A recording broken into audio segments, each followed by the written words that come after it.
Assalamualaikum warahmatullahi wabarakatuh. Berjumpa lagi dengan Sejarah Islam Channel. Pada kesempatan kali ini, saya akan berbagi cerita tentang mukjizat Rasulullah Shallallahu Alaihi Wasallam ketika membelah bulan.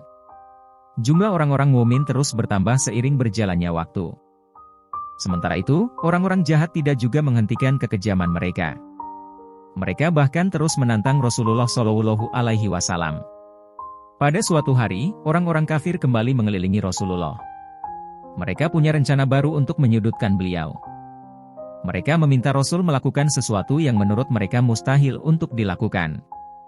Nanti saat melihat beliau tidak bisa melakukannya, mereka akan mengolok-olok beliau. Kalau engkau memang seorang nabi, tunjukkan mukjizat kepada kami. Misalnya, belahlah bulan purnama di atas kepala kita menjadi dua. Letakkan yang sebelah di atas gunung ini dan sebelah lagi di atas gunung itu, kata orang-orang kafir. Kalau aku dapat melakukannya, apakah kalian akan percaya padaku? Tanya Rasul. Allah yang Maha Tinggi memberikan kekuasaan kepada Rasulullah untuk menunjukkan mukjizat seperti yang telah Dia berikan kepada nabi-nabinya terdahulu. Jika Rasulullah mau, beliau bisa berdoa kepada Allah Subhanahu wa Ta'ala, dan atas izinnya, banyak peristiwa luar biasa yang akan terjadi.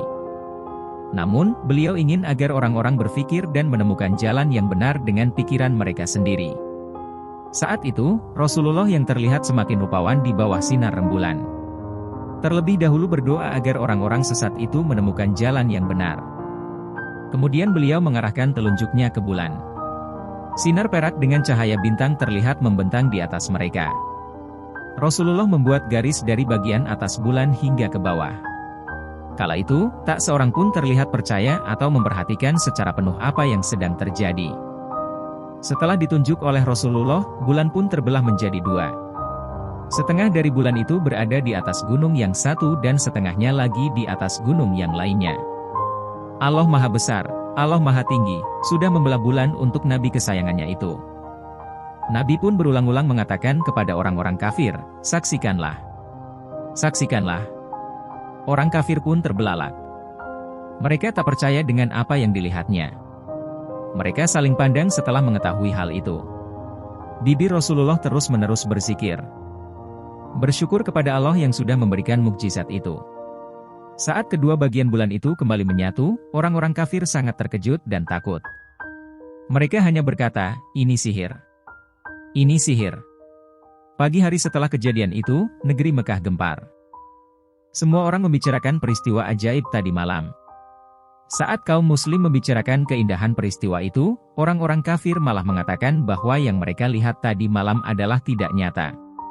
Beberapa orang di antara mereka berkata, kita bilang saja kepadanya kalau dia hanya menunjukkan sihir kepada kita. Orang-orang kafir mengetahui bahwa pengaruh sihir itu tidak akan sampai jauh pengaruhnya. Jadi mereka pun memutuskan untuk bertanya kepada musafir yang datang dari jauh, apakah mereka juga melihat peristiwa bulan terbelah tadi malam. Mereka pun menunggu datangnya para musafir. Begitu para musafir datang, para orang kafir langsung mendekati mereka dan bertanya, apakah mereka juga melihat bulan terbelah menjadi dua tadi malam? Ternyata mereka juga melihat bulan terbelah menjadi dua kemudian menyatu kembali. Dengan semangat, para musafir itu menceritakan secara terperinci apa yang mereka lihat tadi malam. Meskipun mereka sudah mendengar kesaksian para musafir, namun tetap saja orang-orang kafir tidak percaya. Mereka mengatakan, sihir Muhammad bahkan sudah mencapai langit, kata orang-orang kafir.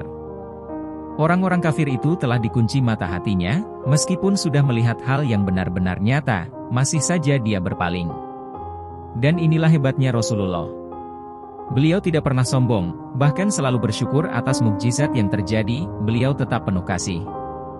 Tetap mendoakan agar orang-orang kafir itu tidak keras kepala dan bersedia mengikuti ajaran yang beliau sampaikan. Wallahu a'lam bishawab. Wassalamualaikum warahmatullahi wabarakatuh.